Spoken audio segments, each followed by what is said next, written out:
Am I the asshole for banning my son's friends from coming over? I, 42F, have 3 kids 7F 10F 13M.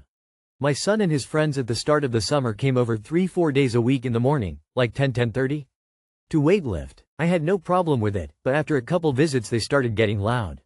Yelling, playing loud music, etc. I told them Tayo calm it down because my daughters are usually still asleep by then and it wakes them up. His friends had no issue with it, but my son did and kept doing it. After another warning or two I told him since he wouldn't stop acting up his friends couldn't come over. Of course he was mad, but he got over it in a day or two. My husband thinks that I was too harsh solely on because of the fact that 10 a.m. is past quiet time. But my house isn't an apartment complex, and quiet time is when I want quiet time to be. At least that's how I feel. Am I the asshole? You are the asshole. 10:30 a.m. and your son and his friends are playing music and lifting weights.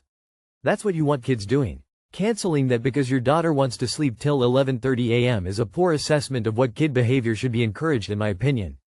I don't think your daughter sleeping in is as big of an issue as people are making it. But if your daughters want to sleep in, they have to understand others will be awake while they are asleep. Not the asshole, but I wouldn't make that punishment permanent. ETA. It's summertime and quiet time in my house is whenever one of my kids is asleep, including the strays. The rest don't have to be silent, but they're not allowed to be loud. My house is also a hangout spot and there's kids in and out most days that follow directions and there's kids I've had to ban for short periods of time. In my opinion, not the asshole. Your son is 13? He is old enough to understand requests and that actions have consequences. While his friends were cool with it, he continued being selfish.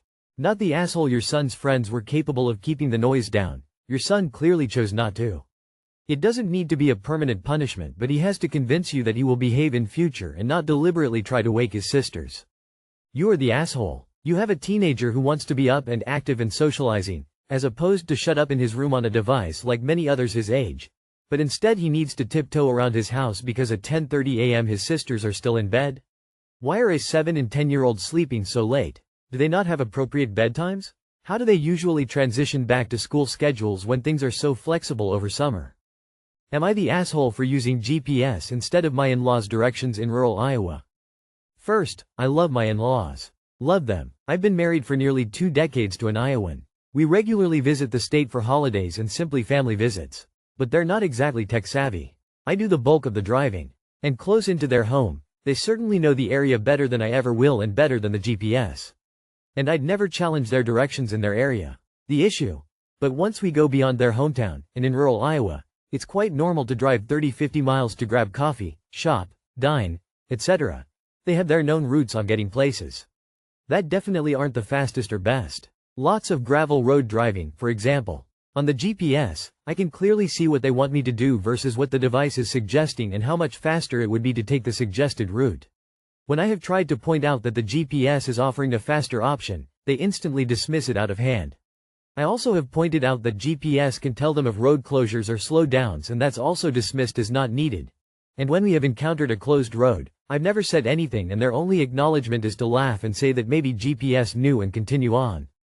Recently, I was driving, had the GPS on and could see that the difference between their preferred route and the suggested route was 12 minutes. I took the faster route, politely feigning that I didn't hear them in time. I could tell this irked them. But I was just done with sticking to what they knew only. What irks me is that they do use the GPS when they visit us, another state and much larger metro area. So they see the value of it, just not in their hometown state. Not the asshole. You're driving, you choose the route. Period. If they have an issue with this, that is literally their problem. Be careful. I have been in rural areas before where GPS failed. Keep in mind what they tell you. Is this really the kind of thing folks are willing to invest their energy on? Either just bite the bullet and follow their directions or tell them that driver chooses which directions to follow. Maybe they like giving directions because it falls into their view of hosting, who knows? Are you getting the destination? Because if you are visiting them and not under any sort of time crunch, you'll probably enjoy your trip a lot more if you let go a little. Keep going until you reach the bridge, then turn around because you went too far. My husband and I are from rural Illinois. We know and love driving on back roads and utilize them well. We also know how to use interstates and other highways. We were traveling from Kane County, Ill to Columbia, Missouri for a college visit for our son. At first we were clipping away on the interstate at 70 miles per hour, eating up the miles, and then the GPS directed us over the Mississippi River at Hannibal. Mo, and it was 2 lanes through every small town between there and Columbia. Stop signs every mile between villages with 20 miles per hour zones.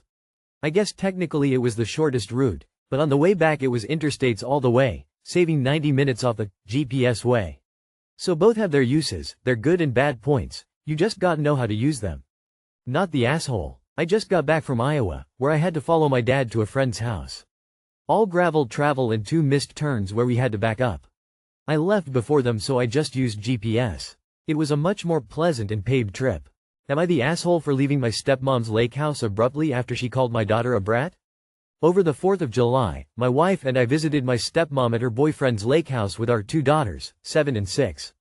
The girls had been staying with them the week prior. On Saturday, my daughter and another girl asked to leave the lake early to play in the hot tub. My stepmom said no, and my daughter got upset and cried. The other girl then asked her, "What do you even like about her?" And my daughter said, "She has a new house and money." Not the most thoughtful thing to say, but she's 7, and the lake house had just undergone a big renovation. The other girl ran and told my stepmom what was said. My stepmom had been drinking all day and clearly took it personally. Later, I saw her walk up to my daughter, sitting quietly on the couch, get in her face, and say, "You make me so sad." I immediately stepped in, told her to stop, and sent my daughter out of the room. I told my stepmom not to talk to my kid like that, and we started arguing. I asked if we could speak privately. There were a dozen people in the room 10 feet away, but she refused and kept saying my daughter was spoiled and entitled, and that it was clear how we really felt about her. I told my wife we were leaving and went to pack. We had planned to stay until Sunday, but I didn't feel comfortable anymore. My wife supported me, even though I could tell she wasn't fully on board. While packing, my stepmom came upstairs still being defensive. We got into a shouting match. I told her I didn't care about her money and never wanted a dime from her. She kept bringing up how entitled my daughter was. She walked out, and I continued packing. As I was loading the car, her boyfriend came out and told me he didn't think we should come back. He said she was heartbroken, but I let him know I appreciated his hospitality. He hadn't been involved in the conflict at all. Before leaving, I asked my stepmom if she wanted to say goodbye to her granddaughters. She wouldn't speak or look at me. Later, she came outside and said goodbye to the girls. I told her I loved her, and she snapped, "You have a hell of a way of showing it." I doubt it. That started another argument. Her boyfriend confirmed he had said we shouldn't come back. When she asked if he was going to say goodbye to the girls, he's been in their lives since they were toddlers. He hesitated, then stuck his head in the car for a quick goodbye. She'd never act that way with his grandkids. We argued once more, and she ended up calling my daughter a brat. That was it. I said we were done and left without saying goodbye to anyone else in the house. Too long did not read. My 7-year-old made an offhand comment about my stepmom having money. Another kid repeated it. My stepmom, who had been drinking, confronted my daughter, called her a brat, and I decided to cut our trip short. I know this is just my side of things, but I'm still struggling with how it all went down. So, your child's reaction to being told no to getting in the hot tub was to start crying, and then when asked why she liked her grandparent, she said she had money and a new house. That doesn't sound spoiled and entitled to you? Who wants to hear that kids they dote on only care about them for stuff? At what point did you talk to your child about her behavior and words? You are the asshole did such poor parenting. You are the asshole. The child is 7. Her grandmother told her how she felt after she made a really heinous comment. Why can't she have an honest conversation about how that comment made her feel? Your child is old enough to have a conversation about why that comment was inappropriate, and why it made someone she loves feel sad. You interrupted. Why? You trust her enough for your kids to spend time over there. Why is it a confrontation when she's talking to the child about her actions? Your kid was being a brat. And your child didn't pull that comment from nowhere. I'd be pretty ticked at you too. You are the asshole. Your daughter was being spoiled and entitled. It was the right thing for your stepmother to do by telling your daughter that what she has said had made her sad. Your daughter needs to learn to not say hurtful things, and it sounds like you would prefer she never learn from her bad choices. You are the asshole for engaging in multiple fights and confrontations in front of your child. Grow up. You continued the argument every single time, right down to when you manipulated your stepmother into engaging the kids after she was rude. Thereby continuing the fight because neither of you had calmed down when you asked her if she was going to say goodbye. Do better. You're the mirror your children will reflect back at the world. You're teaching them conflict resolution, how to treat people when they treat you poorly, how to respond with boundaries and agreements. The mirror you showed was screaming, leaving, and poorly articulated boundaries. Esh. Your stepmom shouldn't have confronted your daughter the way she did, but you were out of line not acknowledging her feelings and correcting the frankly rude and entitled comment your daughter made. 7 is old enough to know better than to say things like that. Your stepmother was rightfully hurt by that comment. Again, she shouldn't have confronted your daughter the way she did. She should have come to you and addressed it, but you shouldn't have stonewalled her, dismissed her feelings, and then yelled at her for speaking the truth. The way your daughter behaved was bratty, spoiled, and entitled. You owe your stepmom and her boyfriend an apology, and your daughter needs to be taught that that kind of behavior is unacceptable. You are the asshole. Your daughter was being spoiled and entitled, and it's valid that her comments made your stepmom sad. Why did you immediately step in to prevent that conversation? You and your kid owe her an apology if anything. Am I the asshole for yelling at my husband, 44M, for not helping me, 36F, with our final apartment move?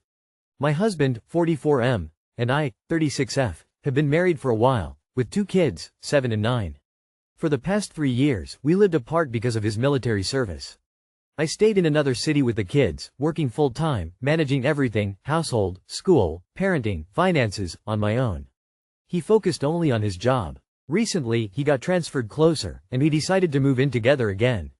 We've been living together for 3 to 4 weeks now. But nothing changed. He does nothing around the house. I still work full-time, take care of the kids on summer break, cook, clean, do laundry, plan everything. He comes home from work, says he's tired, and just rests. He even washes only his own plate. That's the level of contribution. Then we had to finish moving out of the apartment I lived in with our kids. I had already spent 2 full weekends packing, decluttering, cleaning. The only thing left was to load things into the car, do final cleaning, and be done. He helped carry the fridge, then just stood around and eventually left to spend time at his parents' place, who lived nearby and knew I was doing all the work alone. He hung out with them while I cleaned floors, carried boxes, organized, and sweated alone all day. I called him angrily and told him to come back. He did, and we ended up fighting. He said, "Why should I clean up your mess?" His view was that since I lived there, the mess was mine. Never mind that these were our kids' things, our family's life. He saw it as my responsibility alone. This has been a pattern for years. Even before he was stationed away, he never helped at home. I worked, raised the kids, cooked, cleaned. He came home, sat on his phone, and relaxed. I carried it all, financially and emotionally. I finally blew up. I told him off, harshly. Now he says I overreacted and embarrassed him in front of his family. Am I the asshole for yelling at him for not helping me with the move and leaving me to do it all alone? Not the asshole. That man doesn't like you. Pack his shit up and be done with it. Not the asshole. You are already a pro with the single mom life. Get a divorce and get a part of his money. He won't change his lifestyle. Not the asshole. Sorry, but this is the definition of a deadbeat husband. I don't know why on earth he thinks that's all your responsibility. Not the asshole. Very valid to snap. He's the kind of husband who sees spending time with his own kids as babysitting. And his parents should have been encouraging him to help. He may work hard in the military, but I doubt he makes enough dollar for you to cut back on work enough to be part-time or stay-at-home mom, so you are definitely carrying the team. Real question though, do you two still love, or even like each other? Not the asshole, but what does this man contribute to your life? If he wants nothing to do with contributing with the household chores, and I presume children, would you not be better off single? It's not your mess, it's the mess his children contributed to as well. Also, washing up only his plate would be infuriating. It's incredibly selfish. He did nothing and calling him out embarrassed him? Why are you moving in with him? Exactly, it sounds like he doesn't bring anything to the table. Not the asshole.